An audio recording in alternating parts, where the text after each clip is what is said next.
kas es esmu. Man ir tā, es nezinu, man bija grūti pateikt, pirtniece, astroloģe, kaut kā tā.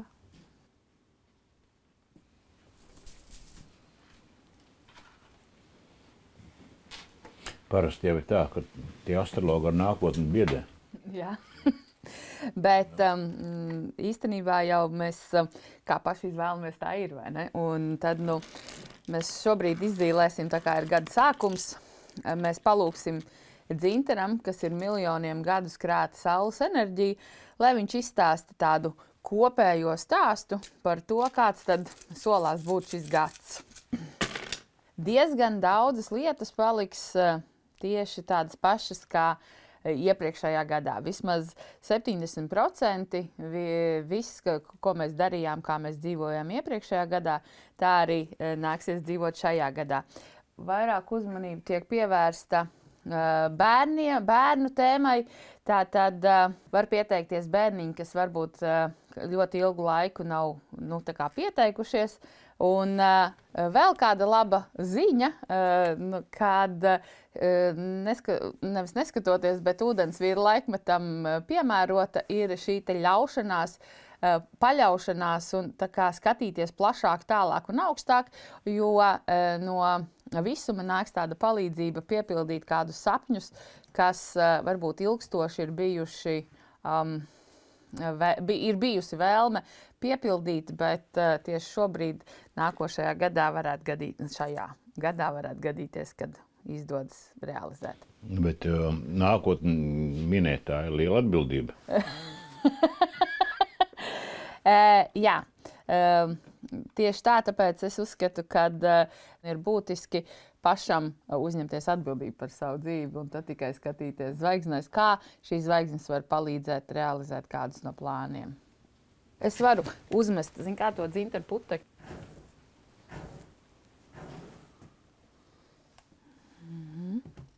Un redz, tagad ir tie dūmi ir kļuvuši dziednieciski.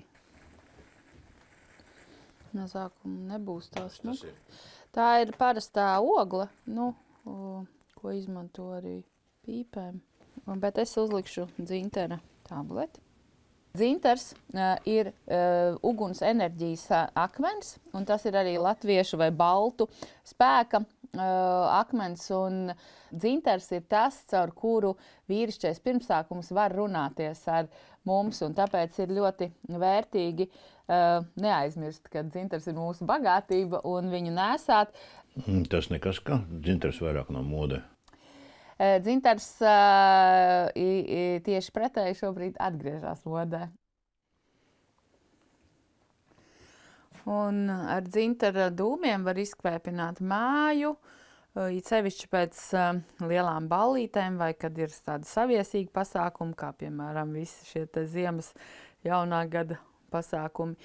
Un arī tāpat vien kvēpinot var attīrīt visus elpceļus un palīdz labāk atveseļoties no visādiem vīrusiem.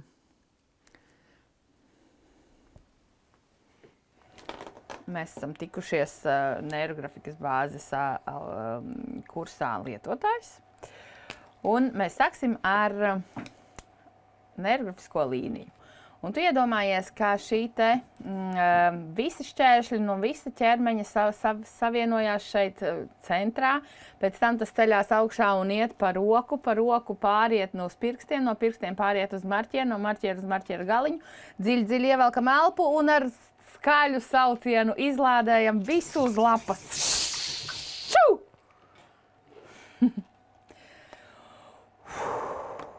Un tā. Mēs esam visu šķēršļus, kas ir augumā, redz, es pat pilnīgi marķieri piebeidzu.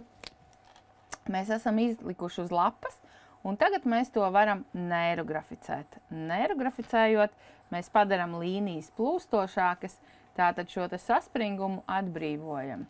Tas ir tāpatās kā ieiet pirtī. Pirtī ķermenis nomierinās, atslāpst, un mēs piekļūstam savam iekšējam plānam vai iekšējiem stāstiem. Šī pati sēta, viņa skatās kultūras piemineklis. Un, viņa ir celta 1871. gadā. Principā ir saglabājušies gandrīz visas ēkas, izņemot vienu, kas ir Rija. Tā bija nodegusi. Un tad mēs arī mēģinām saglabāt visu šo ansambli. Jo te ir nevis tas kultūras piemineklis, nevis kāda viena ēka, bet tieši viss sēta un sētas modelis. Mans mazdēls ir 7. paudze, kas te dzīvo. Un mēs te tātad visas paudzes pēc kārtas kaut ko ir ieguldījuši, lai tā māja saglabātos. Un, padomju laikā, tā kā kolhos bija, tad šeit arī bija liela kūdze, bet to man vecātā tēvs nojauca. Lai nebūtu kolhos gods jāliek iekšā? Nē, lai nebūtu, lai mājā neienāktu, netaisītu to komunālo māju un tā. Pīlēs! Pāja baliņā, lai pīlīts var iznākt. Un tad atkal vecais tēvs šajā klētī uztaisīja, gribēja viņu vest uz Brīvdabas muzeju. Un tad vecais tēvs te uztaisīja muzeju, seno instrumentu muzeju. Un tad līdz ar to viņu izdevās arī saglabāt, un viņi palika šeit sētā. Un tā no tā brīža tad arī šī te klētspriekša viņa kalpo kā skatuve. Mums te notiek arī perkusiju plenērs, kur Nils Īle ar savu mūzikas studiju un dažādi citādi koncerti un visādi labas tādi notikumi. Kā pašai nāca piederība šai vietai? Kā piederība? Es šeit dzīvoju, mans vecais, tas te esmu no dzimšanas. Bet, es, protams, klasiski dzīvoju Rīgā, tikai braucu šeit uz brīvdienās un kā jau bērniem, 30.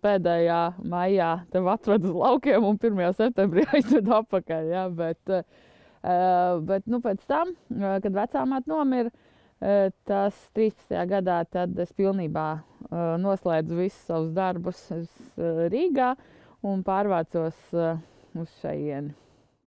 Šī ir ļoti sena liepa, kura jau pa pusē ir tāda tā kā liepu vecmāmiņa, ja? Un viņai šie te izaugumi tādi tā kā sievišķais spēka elements, un tad mēs šeit bieži nākam pie šīs liepas. Es varu nostāties un redzēt tur priekšā saulēktu. Nākošais gads būs zaļās koku čūskas gads, un redz, šeit mums ir kā reiz 2 zalkši šajā pirts logā. Un te var tā skaisti nosēsties pa vidu. Man ir pa vidu. Uz to pusi. Šajā? Jā. Un tad nosēžoties šeit pa vidu, šajās 2 zīmes savienojās, kur man savieno ar pagātni un ar nākotni. Un te arī var skatīties. Te man ir rudens saulēktas, es varu skatīt. Es vispār esmu par tendenci no šī brīža skatīties uz priekšu, jo ļoti populāri ir rakāties pagātnē. Dažādas dzimta ir jāciena dzimtu rindas, garās sievu un vīru rindas ir. Mēs zinām par iepriekšējām un tā dzīvēm, un mēs varam iet tur un meklēt. Priekš kam? Ja mēs varam no šī mirkļa skatīties uz priekšu, mēs tērējam laiku un enerģiju skatoties atpakaļ, kur mēs tāpat izmainīt neko nevaram. Un tāpēc no šī brīža uz priekšu ejot ir, man liekas, interesantāk. Pat jūs esat dzimusi zem laimīgas zvaigznes? Tas labs. Es esmu dzimusi Skorpiona zvaigznājā.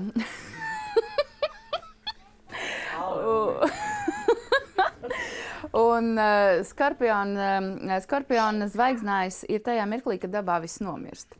Kad dabā viss nomirst un ir veļu laiks. Un šī te cīņa starp dzīvību un nāvi, gaismu un tumsu, miedarbība starp dzīvo un mirušo ir tāda Skorpiona misija šajā pasaulē. Misija ir transformēt. Ja es iesāku savu ceļu kā friziere, Tas ir, es transformēju ārējo skaistumu. Ja? Tātad cilvēks atnāk, nogriež matus, sataisa skaistu frizūru, un cilvēks ir ārēji skaists. Un tā arī ir iznīcināšana. Ja es iznīcinu, nemaz nerunājot enerģētiski, ka matu galos sakrājās visa negatīvā enerģija, tad pēc tam, kļūstot par pirtnieci, es mazgāju dvēseli. Tā varētu teikt. Ja? Tad es padaru skaistāku dvēseli, tev iekšējo pasauli. No ārējās pasaules pārgāju uz iekšējo pasauli. Un šīs tā īpašās durvis, kuras mums arī vajadzētu... Tas ir ko vērts. Jā. Viņas tā kā vajadzētu restaurēt. Mēs vēl neesam pieķērušies, jā, bet visi ir ļoti skaistas. Un tās arī jau ir vēl no tiem senajiem laikiem.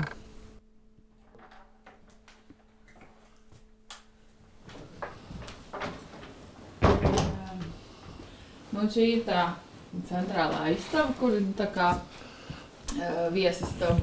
Un redz, jā, šīs te krāsnes, kas arī ir tādi podiņi, kas ir saglabājušies. Tādi interesanti, redz, ar lauvām. Tur atkal tāda. Un šī krāsnes vispār ir tāda unikāla ar to, kad viņai ir 11 cukas iekšā.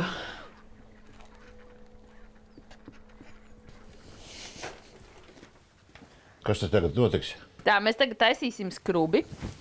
Un redz, man tur ir jau sagriezts. Dina sagriezusi jau ir kadiķus. Mēs taisīsim no 4 skujām. Kadiķis, egle, priede un nedaudz tūja. Jo egle, tā ir tāds skumju enerģija. Viņa palīdz atbrīvot no negatīvām enerģijām, no tādām skumjām un depresīvām noskaņojumiem.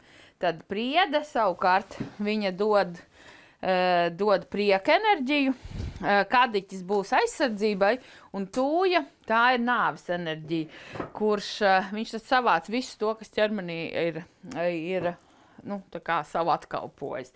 Tagad būs baigā skaņa. Un mēs samalsim gaļas mašīnā visas tās 4 skujas. Un šis te ir viens no vislabākajiem tādiem ziemas sāls skrubīšiem, kur var atjaunot tādu harmoniju. Jo it sevišķi ziemā parasti ir tāds nomāktākais garstāvoklis, un janvāris pats pa sevi ir tāds mēnesis, kurā cilvēki ir tajā lielākajā, dziļākajā augstumā un sasalumā. Jo tad, kad šitā samaļ, redz, viņš paliek tāds zaļš un skaists un smaržīgs, tad samaļot visas ēteriskās eļļas, tur paliek iekšā visas auga suliņas, un tad viņš ir pilnīgi dzīvs. Jūs kādreiz esat domājuši, kā kādreiz tie savulaik cilvēki dzīvoja bez kaut kāda sava tur estētiskā kauča? Viņam bija pirts. Viņi gāja regulāri, tātad rituāls. Viņi gāja vienā dienā pirtī un viņi dzīvoja ārā. Tātad, ja mēs šobrīd sēžam Rīgas centrā, pilsētas centrā, kaut kādā 10. vai 9. stāvā, meditē, aiztaisam lotus pozā, tātad aiztaisam saikni ar zemi ciet. Un iedomājamies, ka mēs esam pļavā. Mēs esam pļavā, kurā tur zied puķes. Taču paņem un aizej uz to pļavu un sajūti tās puķes. Šeit ir stāsts par to, kad viņi cēlās ar sauli. Tātad viņiem nebija variantu. Viņi cēlās vienkārši tad, kad ir gaišs, viņi ceļās. Tātad viņi saņēma saules enerģiju.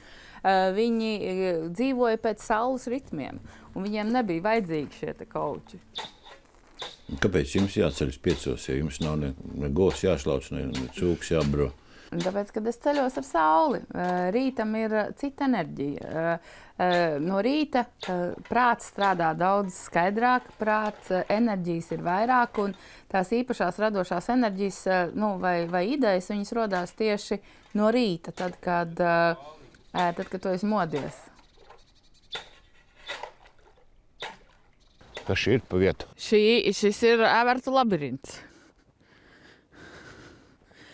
Un šis labirints ir, šeit ir 5 labirinti vienā. Un šeit ir četras stihijas. Vēja ceļš, uguns ceļš, zemes ceļš un ūdens ceļš. Nu, kā 4 stihijas. Un pa vidu ir šāds labirints, kurš ir bezgalīgi mūžīgi. Tu vari iet pa to labirintu visu laiku un iegriezt to savu enerģiju, kādu tu vēlies. Tā doma tāda, ka tev tā nostājās šajos vārtos. Un iedomājies, ka tu no reālās pasaules ieej brīnuma pasaulē. Un ir kāds nodoms, ar ko teikt, piemēram, sakārtot vai uzsākt jaunu gadu. Un tad tu nāc te iekšā, un tad iet. Nu, kam cilvēkam vajadzīga brīnuma pasaule? Vai te reālā pasaulē ir tik slikti?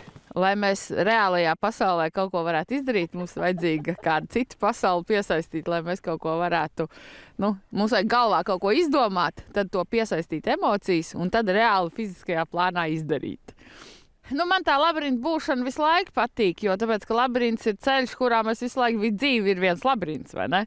Un mēs visu laiku vai nu atgriežamies vienā un tajā pašā situācijā, vai vienā un tajā pašā. Mēs no sevis diezgan tālu nevaram aiziet.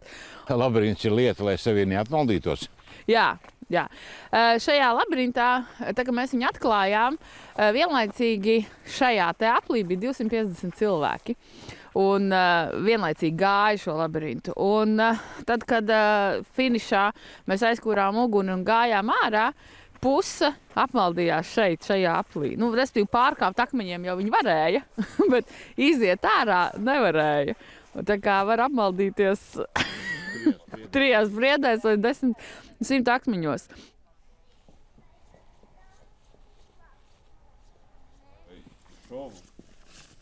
Es uzskatu, ka pa pirtnieku strādāt dēļ naudas vienkārši nav iespējams, jo ļoti ātri izdegs. Pirtniekam ir vienkārši tas kā dzīvesveids un mīlestības darbs. Dēls jums ir liels palīgs? Jā, man ir 2 dēli, un vecākais dēls ar ģimeni arī dzīvo šeit uz vietas, un arī ir pirtnieks, lai gan absolūti nebija tā, ka viņš tik iespaidots fiziski, lai viņš par to kļūtu, tas viņam nāca pašam. Ļoti bišķiņ palīdzēja. Jo kad man iztuvos panamu. Tad ir tuvi. Tur varam palīdzēt skaidiņas ielikt. Tur stāv skaidiņas. Tos. Aizējam, paņemam skaidiņas. Šeit šos 10 gadus pilnībā dzīvojot laukos un katru rītu tiešām ceļoties ar to sauli un vērojot dabu, un tu sadzirdi, kā runā koki, var sadzirdēt, ko stāsta saknes un ko stāsta augi, ziedi, un skatoties debesīs ir pilnīgi viss skaidrs. Un es jau vairāk saprotu indiāņus, kam viss ir vienkārši. Kam viss ir vienkārši, viņš paskatās debesīs un visu pasaka, kā šodien darīt. O, ko tas ir čeku? Viņš arī dedzē. Jā, čeku radeg. Tā plaisas ar to garīgo un materiālo pasauli šobrīd mums mazinās vai paliek lielāka? Tas tāds ļoti grūts jautājums, jo mums nav vairs variantu. Mēs nevaram vairs dzīvot tā, kā mēs dzīvojam līdz šim. Un tas jaunais mēs šobrīd veidojam to jauno modeli. Un ir svarīgi palikt par cilvēku. Šajā visā stāstā ir nekļūt par robotu vai nekļūt par kādu informatīvo kūli vai vēl kā savādāk, bet palikt par cilvēku. Tātad apvienot šo te garīgo un materiālo pasauli. Un viņām abām ir jābūt līdzvērtīgām kā naktī ar dienu, kā tumsai ar gaismu un kā visām 4 debes pusēm. Jā, es pats sadās. Kāpēc? Tā gadās dažreiz. Dzīvē daudz, kas jāmēģina vēlreiz, kamēr izdodās. Un tās sievietes? Jā. Un katrā sievietē vienalga, vai tā būtu pavisam maziņš bērniņš vai vieda vecene, arī dzīvo visas 7 lomas. Un, ja jūs zinat, tad, kad bērniņš nu pat ir piedzimis, viņš izstāsta pēc veca cilvēka. Ja? Viņam tāds vecs, tāpēc, kad tajā mirklī, kad bērniņš piedzimst, viņam palīdz vecene.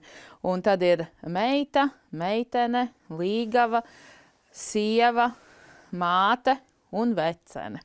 Un visas šīs lomas ir svarīgi, ka viņas visas ir vienlaicīgi, vienādās attiecībās. Tad arī sievietei ir vieglāk piedzīvot sevi un realizēt sevi, un tad viņa nešausta sevi, ja, visādi.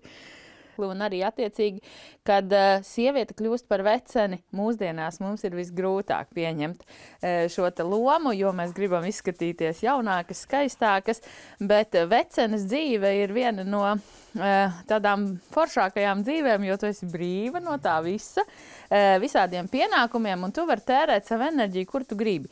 Es, piemēram, esmu vecene, lai arī nemaz tik veca neesmu varbūt, ja? Jo es esmu kļuvusi vecākā dzimtā, man ir pieauguši lieli bērni, tātad lielmāte arī es esmu vēl pie viena, un man ir arī mazbērni, un līdz ar to es arī pirtī strādāju kā vecene, tad līdz ar to es pilnīgi mierīgi varu saukt par veceni, un ar to lepojos.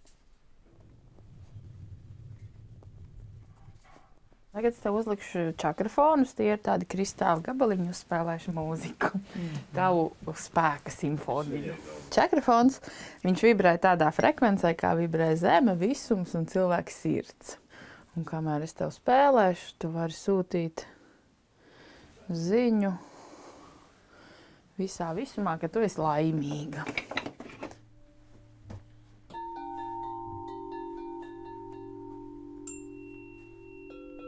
Tad sievietes vismaz var pamanīt, kad ir tas klimaks atnācis, bet tiem vīriešiem ir grūtāk to atrast. Un līdz ar to ar vīriešiem būtu vairāk jāstrādā un vairāk viņiem palīdzot pieņemt šo te pāreju, kad viņi vairs negrib būt iekarotāji, bet viņi vēlās būt mājās, mierīgi, un emocijas un pieskāriens viņiem sāk interesēt vairāk nekā kara gājienus pasaulē. Ja? Un šajos procesos vienmēr ir vērtīgi viens otram palīdzēt.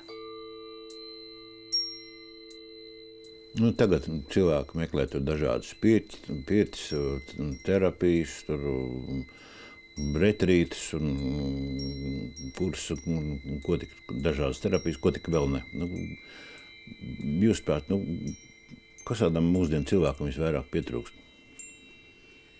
Mīlestības. Viņam pietrūkst parastas siltas attiecības, kas ir sirds telpā. Vienkārši cilvēcīgs pieskāriens ir tas, kas pietrūkst gan sievietēm, gan vīriešiem. Un tāpēc pirts ir viena no visfantastiskākajām vidēm, kurā vismaz mēs kā pirtnieki varam ar tādām mātišķi un tēvišķi pilnām rokām sniegt to labāko tam cilvēkam.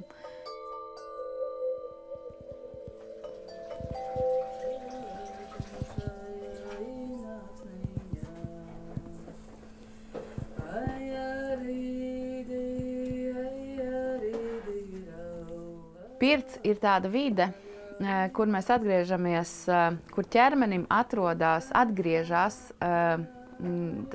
tā atmiņa, kad bērniņš ir bijis mātes klēpī.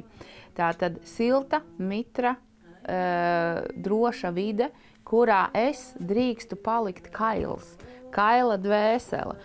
Lai tikai tas cilvēks varētu atslābt kaut vai uz sekundes simteņu, lai tā dvēsele to dieviņu var parunāties.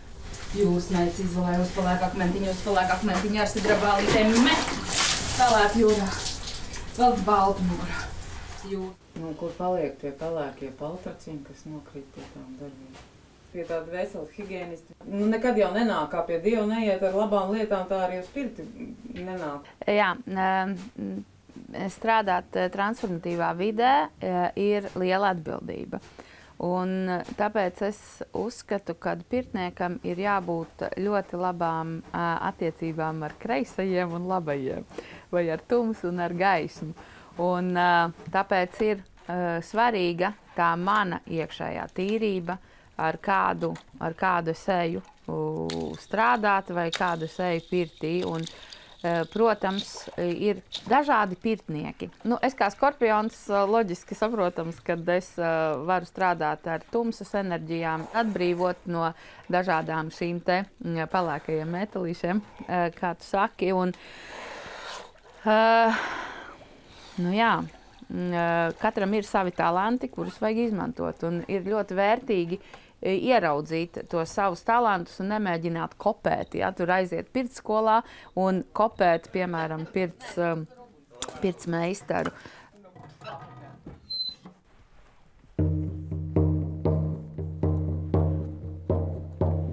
Tie rituāli šodien mums ir svarīgi vispār? Pat varbūt svarīgāk nekā senāk. Kas tad ir rituāls? Rituāls ir tad, ja 3 reizes vienu un to pašu vārdu es pasaku vienā un tajā pašā kompānijā. Mēs šobrīd esam. Piemēram, 3 reizes mēs atkārtosim vienu un to pašu teikumu. Mēs esam laimīgi, vai mēs esam veseli, vai vēl kā savādāk. Un tikpat labi arī mēs varētu kaut ko negatīvu runāt. Un tas jau ir rituāls.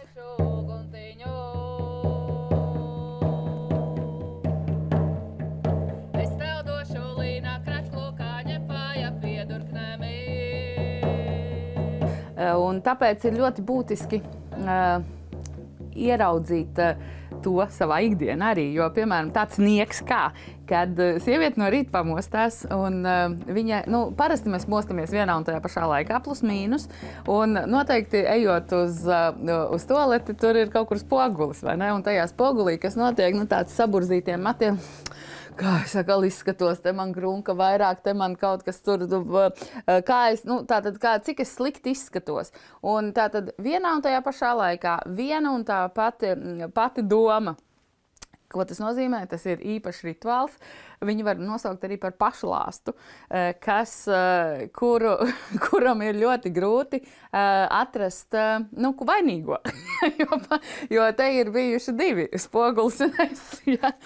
Tāpēc ir ļoti vērtīgi vispār saprast, ko mēs darām un domāt līdzi.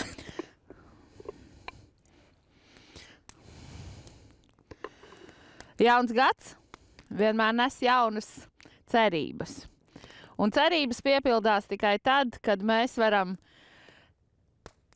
radīt stipru nodomu, to savienot kopā ar emocijām un stabilizēt vai piefiksēt ar savu enerģiju šeit uz zemes. Mēs no sirds novēlam katram no mums atrast jaunas idejas, atvērt savu sirdi, lai šīs emocijas piepilda mūsu ideju un katram realizēt savu vislabāko, baltāko nodomu šajā jaunajā gadā. Un lai pasaulē ir pareizā kārtībā sievišķais maigums un vīrišķais spēks. Oi, top!